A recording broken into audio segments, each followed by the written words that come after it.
하나님께서는 아브라함이라는 인생을 선택하셔서 그의 삶을 신실한 믿음의 여정으로 인도해 주셨고, 또 그런 신앙 여정 속에 하나님께서는 매 순간 간섭하셔서 그의 걸음마다 하나님의 돌봄과 또 은혜와 사랑이 무엇인지를 누리며 살게 하셨습니다. 어제 나누었던 말씀처럼 그는 평생에 하나님의 긍휼과 은혜 속에서의 삶을 살았고, 그의 삶의 모든 하나님의 것들을 다 누리고 난 뒤에 향년 175세로 삶의 모든 모습을 마감하였습니다. 그리고 창세기 25장에서는 그런 아브라함의 삶의 족장의 계보가 이제 이삭에게로 옮겨가고 있음을 보여주고 있고, 동시에 또한 오늘 야곱의 삶의 모습까지 그런 족장사가 함께 기록되어 있는 내용이 창세기 25장입니다. 특별히 오늘 우리가 보려고 하는 중심에는 이삭과 리브가가 있습니다. 아브라함의 계보를 이어서 믿음의 아들로 성장한 이삭의 삶에 하나님의 신실한 돌봄과 은혜, 또 그것에 대한 믿음의 사람으로서의 반응과 또 영적인 태도, 그것이 무엇인지를 우리가 함께 보기를 원합니다. 먼저 25장 11절 말씀을 좀 보겠습니다. 11절 말씀에 보면 아브라함이 죽은 후에 하나님의 그의 아들 이삭에게 복을 주셨고 이삭은 부엘라 헤로이 근처에 거주하였더라 라고 말합니다. 어제 나누었던 말씀에 보면 아브라함이 이삭의 삶에 나누어준 믿음의 유산으로 물려준 것은 단지 눈에 보이는 동산, 부동산 같은 재정적인 재물에 관련된 것만이 아님을 말씀을 드렸죠. 영적인 것을 포함하여서 그의 삶의 지식과 교훈과 모든 삶의 내용을 다 포함한 단어가 그에게 물려준 유산의 의미라는 것을 우리가 함께 보았습니다. 그런데 그 모든 것이 아브라함의 관점에서 보자면 내가 유산을 상속한 것이지만 하나님의 관점에서 보자면 어떻게 해석될 수 있다는 것입니까? 하나님께서 이삭에게 복된 삶을 허락하셨기에 누리게 된 모든 것이다 라고 볼 수 있는 것입니다. 그도 그럴 것이 이삭의 삶을 한번 잘 생각해 보십시오. 이처럼 순탄한 삶이 없습니다. 아브라함의 그런 여러 가지 많은 고생스러운 인생 여정을 찾아보기 어렵지 않습니까? 이삭은 결혼 때부터 늦지막히 결혼은 했습니다만 하나님의 예비하신 신부를 맞아들였고, 또 그 모든 과정에 순탄함이 있었고, 또 그 속에서 아름다운 가정을 이루어 살아가는 동안 모든 필요로 하는 것들을 부모로부터 다 물려받았습니다. 지위도 또 재산도 부족함이 없도록 모든 것을 다 물려받았죠. 그런 이삭의 삶을 두고 우리가 참 복되다라고 말할 만한 인생이지 않겠습니까? 그런데 그것을 성경은 어떤 관점으로 본다고요? 하나님이 그를 복되게 하셨다라고 하는 것으로 해석하고 보여준다는 것입니다. 그것을 조금 더 명확하게 보여주는 구절이 있다면 이삭이 거주하였던 장소의 이름을 밝히고 있습니다. 부엘라 헤로이라는 지명인데 그 지명의 뜻이 이렇습니다. 한번 따라서 고백합시다. 하나님께서 나를 살피신다. 그렇습니다. 여러분, 지금 이삭이 누리는 복은 그가 아브라함으로부터 많은 것을 다 받아 누리게 되었다는 것이 복의 개념이기보다는 그가 어디에 있든지 또 어떤 형편에 있든지 이제 더 이상 아버지는 그의 삶에 그늘이 되어주지 못하고 또 그의 삶에 복된 근원이 되어주지는 못하지만 하나님께서 그를 살피시고 하나님께서 그를 여전히 지키시니 그의 삶은 여전히 복되다라고 말할 수 있다는 것입니다. 이삭의 삶은 아브라함과 끊임없이 결부된 인생이었습니다. 그러나 영원히 그 곁을 지켜줄 부모는 아무도 없지 않습니까? 아무리 장수한다고 해도 쉬운 일은 아닙니다. 그렇기 때문에 오늘 우리가 자녀들에 대하여서 우리 자손들에 대하여서 믿음의 기도를 하고 중보할 때에도 하나님 나로 하여금 자녀들의 필요가 채워지게 하여 주옵소서가 아니라 하나님 나를 살피신 그 하나님의 은혜, 전능자 하나님의 은혜가 나를 통해서 자녀들에게로 아름답게 계승되어서 이 믿음의 유산을 따라 하나님이 살피시는 인생이 되게 하여 주옵소서. 여러분, 이것이 우리가 물려주어야 할 아름다운 믿음의 유산이고 또 상속의 내용 되게 해야 할 줄로 믿습니다. 하나님의 살피실 때 아브라함의 삶에 정말 결핍의 문제가 전혀 없었을까요? 우리가 읽은 본문 말씀에 보면 아브라함의 아들 이삭의 족보에 관하여 기록하고 있음을 밝힙니다. 자, 그런데 20절 말씀에 보면 이렇게 기록하고 있죠. 이삭은 40세의 리브가를 맞이하여 라고 말합니다. 또 21절에 보면 이삭이 그의 아내가 임신하지 못함으로 라고 말합니다. 여러분, 고대 사회의 결혼 풍습을 염두에 볼 때 이삭의 결혼 나이가 결코 이른 것은 아니었습니다. 굉장히 늦게 결혼한 경우다라고 볼 수가 있겠죠. 늦지막히 결혼한 것도 그의 삶에 어떻게 보면 연약함 중에 하나인데 자녀까지 없습니다. 여러분, 이 쌍둥이를 리브가가 갖게 되고 또 낳기까지 여러분 그 나이를 밝히고 있죠. 이삭의 나이 몇 세 때 두 아이를 낳게 되었다고 성경은 말씀하고 있을까요? 60세입니다. 자, 그러면 40살에 결혼해서 60세에 아이들을 낳게 되었으니 무려 20년 동안 자녀가 없는 상태의 삶을 살았다라고 말씀하고 있는 것 아닙니까? 여러분, 앞에 11절 말씀에서 여호와께서 그를 살피신다라고 보았습니다. 그리고 여호와께서 그에게 복을 주셨다고도 말씀하고 있습니다. 그럼에도 불구하고 아브라함의 삶의 모습처럼 그 많은 것들을 가지고도 물려줄 자녀가 없다는 것은 모든 것이 없는 것과 매 한 가지의 삶으로 보았던 그 시대적인 사고로 볼 때 이삭의 삶에도 여전히 결핍이 있었다는 것을 알 수가 있습니다. 여러분, 우리가 모든 것을 다 완벽하게 누리며 또 다 갖게 되는 것이 신앙생활의 매력이고 또 신앙생활의 당연함이 아니라는 것을 알아야 합니다. 예수 믿고 신앙생활하고 교회 공동체 안에서 헌신의 삶을 산다고 해서 우리 인생의 결핍의 문제가 다 해결되어진다면 여러분, 지금 저희가 오늘 이 성전에 나와 예배할 이유가 무엇이 있겠습니까? 우리는 신앙생활을 하는 지금의 때에도 결핍이 있습니다. 아픔이 있습니다. 여전히 눈물 지어야 할 일들이 있고 남들에게 감추어야만 하는 내 삶의 어려운 문제들이 늘 내 인생 한 구석 어딘가에가 이렇게 자리하고 있는 것을 경험하며 살지 않습니까? 그러면 무엇이 다른 걸까요? 예수 믿는 사람이나 안 믿는 사람이나 동일하게 결핍의 문제가 있고 상처가 있고 아픔이 우리의 삶에 연속하여서 끊임없이 다가온다면 여러분, 우리가 신앙생활할 이유가 무엇이 있습니까? 라고 질문하고 싶은 사람이 있을지도 모르겠습니다. 그래서 오늘 본문은 이삭과 리브가의 삶에 하나님을 향한 믿음의 태도에 대하여 가르쳐 줍니다. 다름 아닌 기도의 삶입니다. 21절 말씀을 보면 이삭이 그의 아내가 임신하지 못함으로 그를 위하여 무엇하매? 여호와께 간구하매. 여러분이 말씀을 한번 잘 생각해 보시기를 바랍니다. 여호와께 간구하매. 어느 날 20년 동안 아내가 아이를 갖지 못하는데 문득 기도 한번 해봐야겠다 이런 마음이 들어서 한두 번 기도한 것에 관해서 지금 말하고 있는 게 아니지 않습니까? 이삭의 기도는 아브라함의 때부터 자녀를 낳지 못하는 그 한계 상황 앞에서 오랜 기다림으로 기도하여서 자신이 이 땅에 태어났다는 것을 잘 알고 있습니다. 그런데 지금 자신에게도 자녀가 없는 상태가 무려 20년 동안 지속되었으니 여러분, 이 기도의 제목은 얼마나 간절한 기도였고 얼마나 하나님 앞에 애통함으로 부르짖는 기도였겠습니까? 여러분, 이 말씀을 가볍게 기도하였더라 라고 넘길 수 없는 이유가 거기에 있습니다.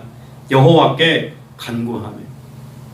여러분, 여호와께 간구함의 의미가 어떤 의미일까요? 오늘 기도하고 내일 또 기도하고 무려 5년, 10년, 15년, 20년 그렇게 하나님 앞에 매달리며 간절함으로 기도했던 이삭의 기도를 우리에게 잘 보여주고 있는 것 아니겠습니까?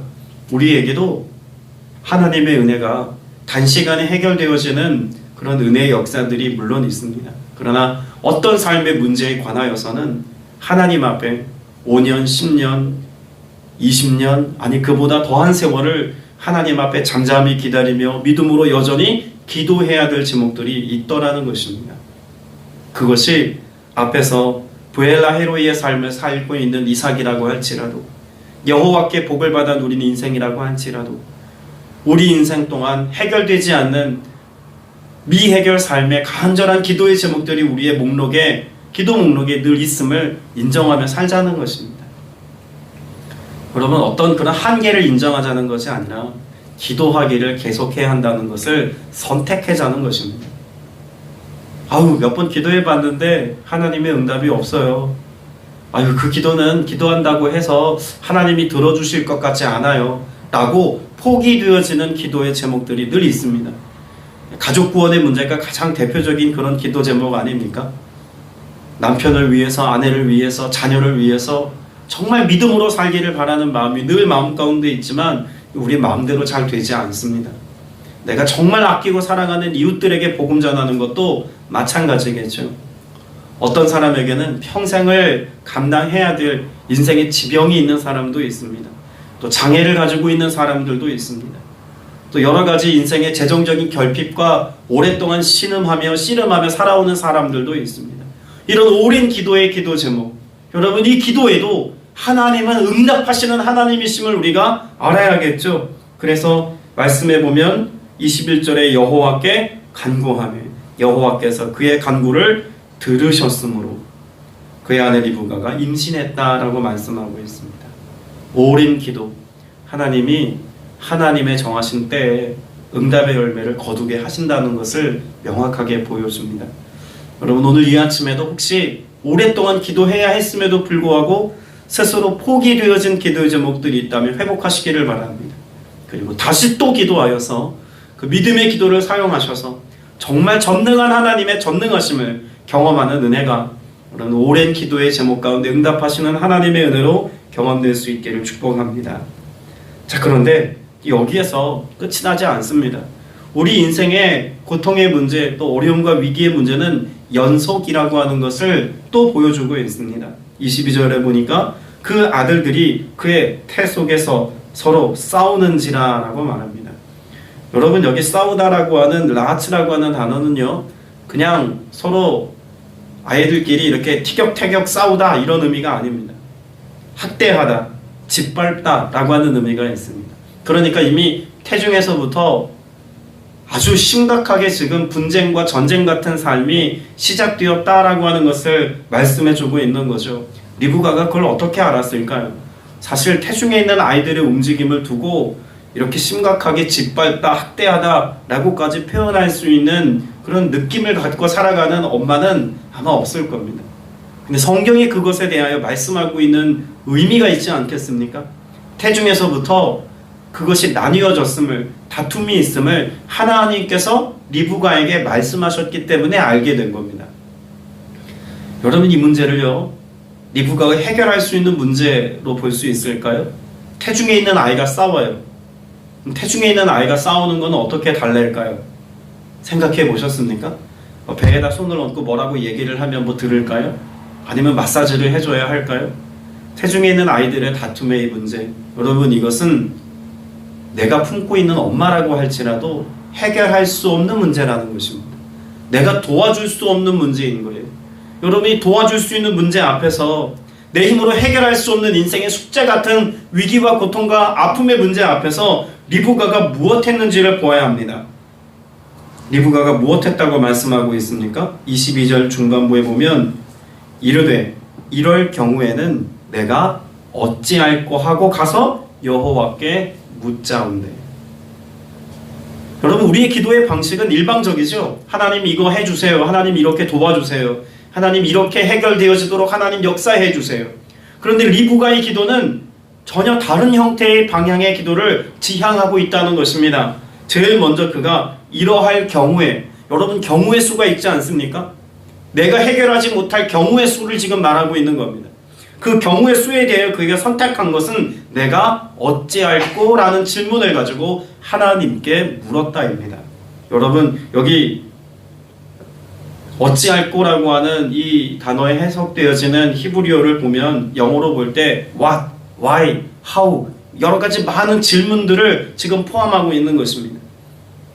그러니까 어떻게 보면 이 말을 바꾸어 이야기하자면 하나님 내가 질문이 생길 때 어떻게 하면 좋겠습니까? 라고 하는 말로 이야기할 수 있다는 것이죠.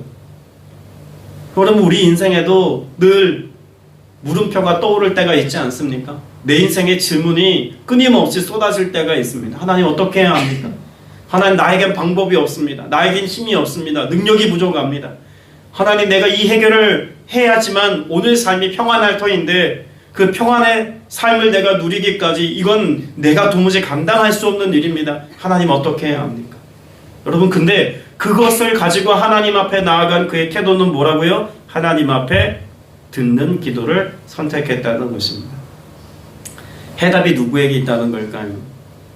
내 인생의 해답, 내 힘으로 감당할 수 없는 삶의 문제에 대한 해답은 오직 하나님께 있음을 리브가는 보여주고 있는 것입니다. 앞에서 고백했던 것처럼 우리의 인생의 삶의 어려움은 연속이죠. 오랫동안 기도해야 되는 삶의 기도 제목, 또 그것이 하나님께 응답되어도 또다시 하나님 앞에 물어야만 해결되어지는 삶의 문제는 또 있습니다. 근데 그 문제에 대하여서 내가 답을 구하는 것이 아니라 하나님께서 답을 내어주실 때 이것에 아멘하고 반응하고 이것을 내 삶의 믿음의 가치로 선택하는 삶, 여러분 이것이 신앙인의 삶인 것을 믿게 되시길 축복합니다. 자, 그런데 여기 하나님의 해석이 있습니다. 23절에 보니까 두 국민이 내 태중에 있구나, 두 민족이 내 복중에서부터 나누이리라. 이 족속이 저 족속보다 강해겠고 큰 자가 어린 자를 섬기리라. 여러분, 하나님의 해석이 납득 가능한 해석이 아닙니다.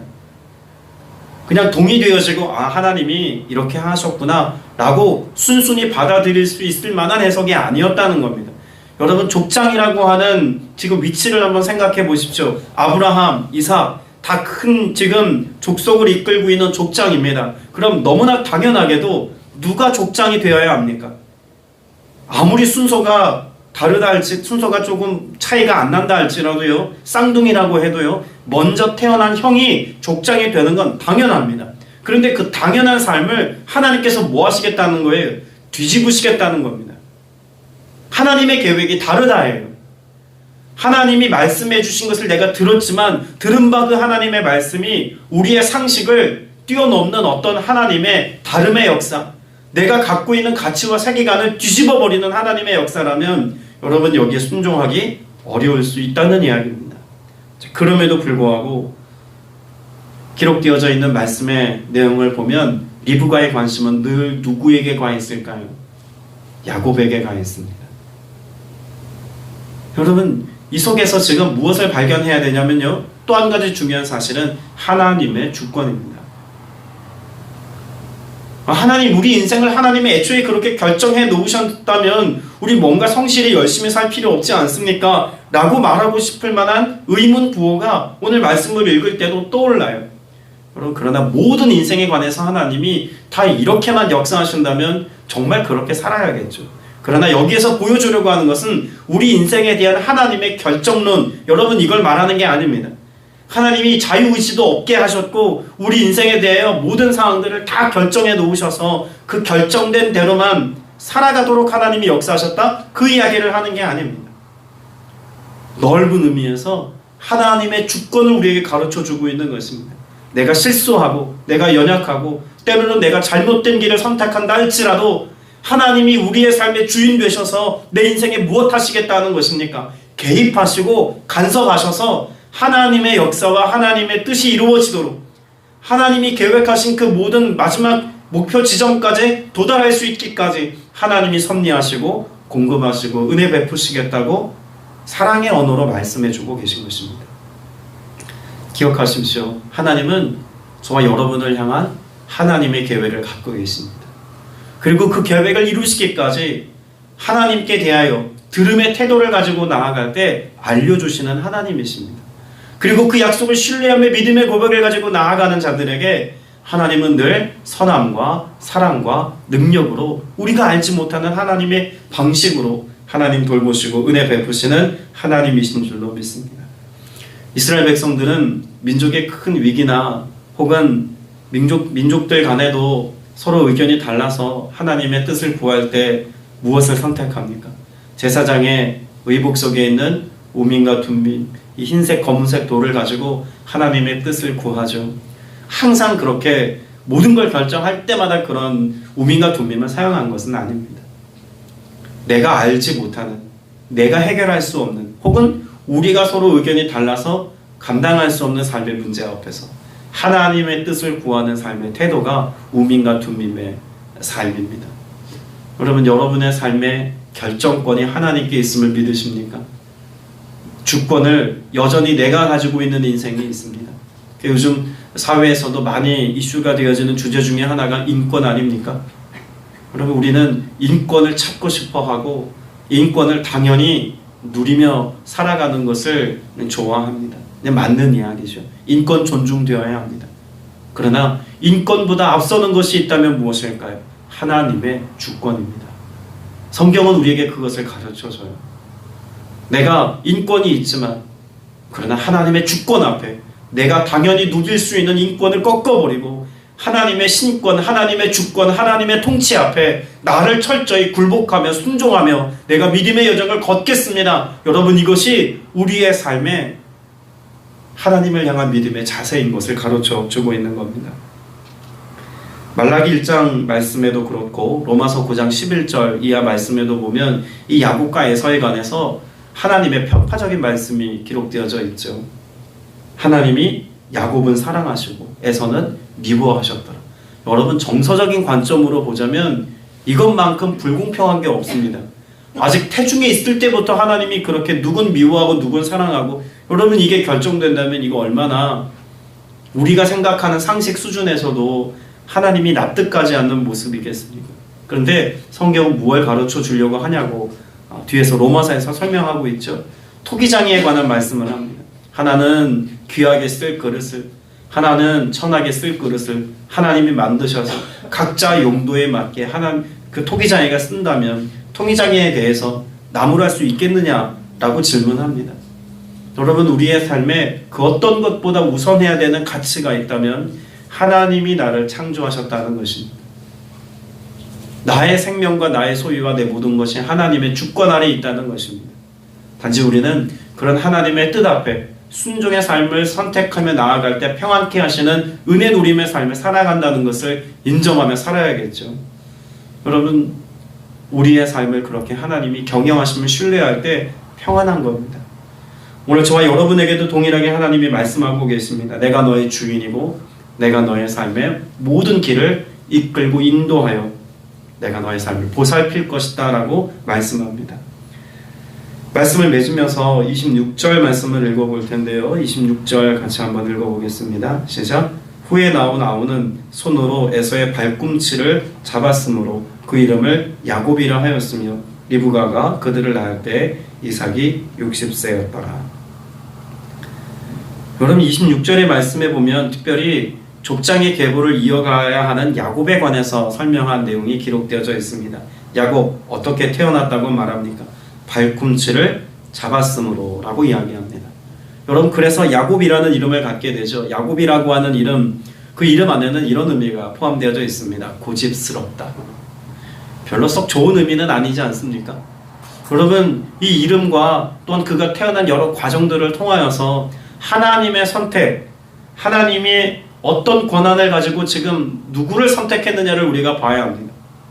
하나님이 주권적으로 선택하신 것, 그렇다면 하나님께서 뭔가 대단한 지혜가 있고 실력이 있고 탁월하고 힘이 있고 용감하고 족장으로서의 면모를, 믿음의 계보를 이어갈 만한 뭔가 선한 것을 가지고 있는 사람을 선택하셨어야 여러분 그 선택에 대해서 우리가 항변할 가치가 있습니다. 근데 하나님의 선택을 보십시오. 약삭 빠릅니다. 고집스럽습니다. 누가 봐도 연약한 투성이의 삶의 모습을 갖고 있는 야곱입니다. 그런데 하나님의 선택이 어디에 있다고요? 약한 자에게 있더라는 것입니다. 하나님의 선택이 항상 우월한 자, 뭔가 탁월한 삶을 살아낼 수 있는 준비된 사람, 이런 사람들만 하나님이 쓰신다면 하나님의 선택에 대해서 우리가 항변할 수 있지만 하나님의 선택은 약한 자들까지도 부족하고 연약함의 모습 그대로 하나님의 능력을 나타내시기까지 모든 자들에게 차별 없이 선택하시고 역사하시는 하나님이신 것을 잘 보여주고 있는 것입니다. 오늘 저와 여러분의 삶에 약함이 있을 때 여러분, 이것으로 나를 선택하시고 나를 부르신 하나님을 의심하지 않게 되시기를 바랍니다. 약삭빠르고 고집스러운 야곱을 선택하시고 불러 사용하신 하나님, 나의 연약함이 있다 할지라도 그런 나를 선택하셔서 나를 사용하시고 나를 통해 일하시는 이 하나님을 기대함으로 오늘을 살게 되시기를 바랍니다. 여러분의 자녀와 자손들을 바라볼 때도 마찬가지입니다. 그 연약함을 볼 때 판단하지 마십시오. 그 연약함으로 인해서 정죄하지 마십시오. 하나님께서 그 인생, 연약한 삶의 모습을 하고 있는 그 자녀와 손주들의 삶을 도리어 하나님 앞에 믿음으로 양육하고 믿음으로 하나님 앞에 내어드릴 때 하나님이 더 귀하게 쓰실 수 있는 가능성의 존재인 것을 여러분 늘 고백하시며 믿음으로 기도해 줄 수 있게 되시길 축복합니다. 하나님의 선하심, 오늘 우리가 신뢰할 것은 이것입니다. 하나님의 선택이 늘 선하며 하나님의 주권이 늘 옳다는 사실을 우리가 인정하며 창조주 하나님께 우리의 삶을 맡길 때 내 개인의 삶, 가정과 교회와 이 나라와 이 민족을 향한 하나님의 경영하심이 아름다운 삶의 열매가 되어 우리의 삶에 드러나게 될 줄로 믿습니다. 함께 기도드리겠습니다. 은혜가 풍성하신 아버지 하나님, 하나님의 선택과 하나님의 주권 앞에 다시 한번 우리의 삶을 온전한 믿음으로 내어드립니다. 우리의 연약함과 부족한 중에도 우리를 지명하여 불러 하나님의 것 되게 하여 주셨사오니 나를 부르신 하나님께서 오늘 우리의 삶에 역사하실 때 순종하며 믿음으로 따라갈 수 있는 은혜가 있게 하여 주시옵소서. 사단의 속삭임 앞에 우리의 마음과 신앙이 흔들리지 않게 하시고 여전히 주를 신뢰하며 바라보며 믿음으로 나아갈 수 있는 모두가 되게 하여 주시어서 하나님 앞에 묻고 하나님 앞에 오랜 시간 간절히 기도하는 주의 백성들의 이 기도 외면하지 아니하심을 응답의 역사로 나타내 주시옵소서. 주께서 오늘도 우리와 함께 하시고 내도하심에 감사드리옵고 살아계신 우리 구주 예수 그리스도 이름으로 간절히 기도드렸사옵나이다. 아멘.